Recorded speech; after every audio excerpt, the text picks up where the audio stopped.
guys! Welcome back to my channel. For today's vlog, gagawa po tayo ng chicken tandoori. So, ang gagawin po natin, unang-una is magprepare po tayo ng ating pang-marinate na sauce. Ang ginamit ko po ay isang yogurt, then garlic paste, red chili powder, salt to taste. Tapos i-mix natin siya ng mahalo siyang lahat.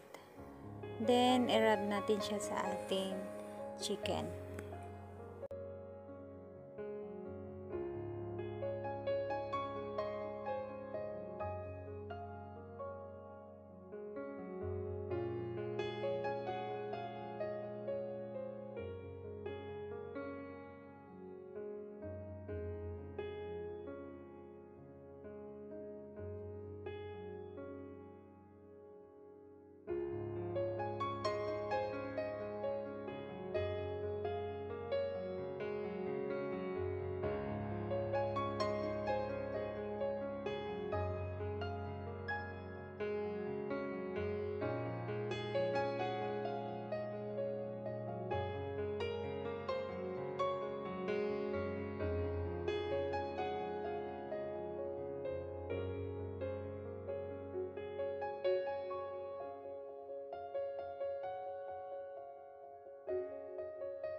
So guys, yung ating chicken, gumamit po ako ng whole chicken.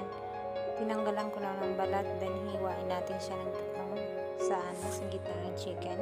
Tapos irarab natin yung ating sauce natin ng marinade para ma-mix siya, ma-absorb siya sa loob ng ating chicken.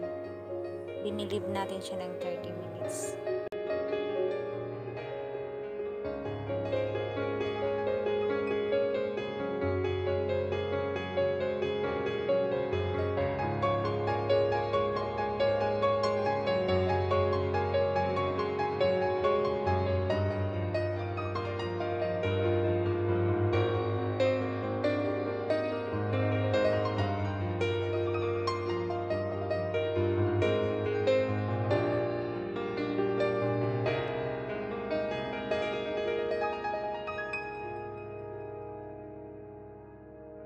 A few moments later. So ngayon guys, pagkatapos ng 30 minutes, iprito na po natin. Ang ginamit ko po is unsalted butter lang. Tapos iprito natin siya 5 minutes sa harap ng sa likod.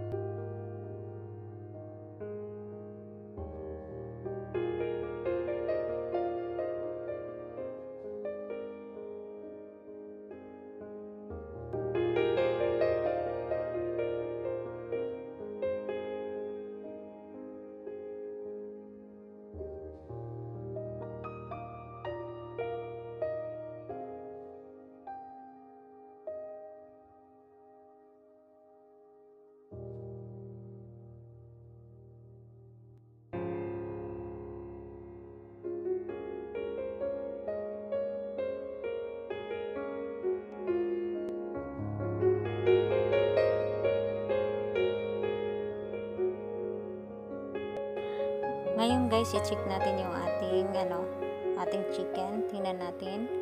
O, ganyan na yung hitsura niya. So, okay na yung nasa harap. Baliktarin lang natin siya ng padahan-dahan. Yung apoy natin po ay dahan-dahan lang po natin para hindi masyado bigla yung pagkaluto niya. Ganyan po yung hitsura ng ating chicken. Ang sarap, ang pulang-pula. Para lang siyang barbecue ba? Barbecue. Plain lang siya guys. Lang. So ayan guys, lahat po yan nabaliktad ko na. So luto na siya, ready na siya natin ilipat sa ating bowl. Yan, nailipat na natin.